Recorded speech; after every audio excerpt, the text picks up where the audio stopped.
পেঁয়াজ পোস্তটা কেমন হয়েছে? হ্যাঁ, শুকনো ভাতে, শুকনো ভাতে খাও পেঁয়াজ পোস্তটা, খেয়ে বলবে কেমন হয়েছে।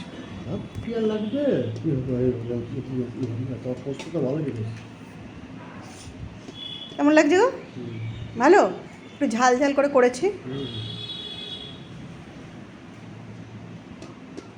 শুকনো ভাতে দেখি কেমন লাগে।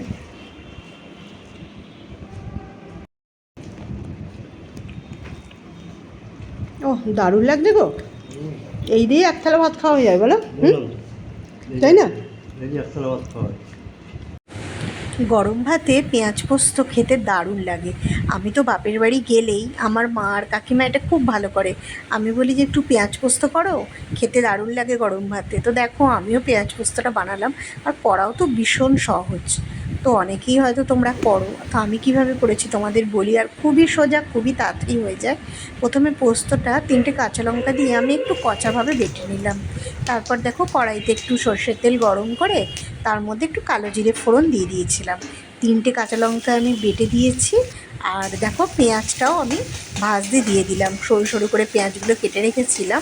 আর পেঁয়াজটা একটু ভাজা ভাজা হয়ে এলে আমি এর মধ্যে একটা কাঁচা লঙ্কা দিয়ে দিলাম, আর একটু ঝাল হওয়ার জন্য। আর সামান্য একটু তেল লাগবে বলে আমি তেলও দিলাম। তারপর পেঁয়াজটা একটু ভাজা হয়ে গেলে আমি নুন দিলাম যতটুকু প্রয়োজন। আর দেখো সামান্য চিনি দিয়েছি টেস্টটাকে ব্যালেন্স করবে বলে। আর একটুখানি ঝালের জন্য একটু লঙ্কার গুঁড়ো দিয়েছি, কেননা এটা না খুব ঝাল ঝাল হয়, তবেই খেতে কিন্তু খুব ভালো লাগে। আর দেখো যে পোস্তটা আমি কচা করে বেটে রেখেছিলাম, এবার পোস্তগুলো একটু আগে দিয়ে দিলাম।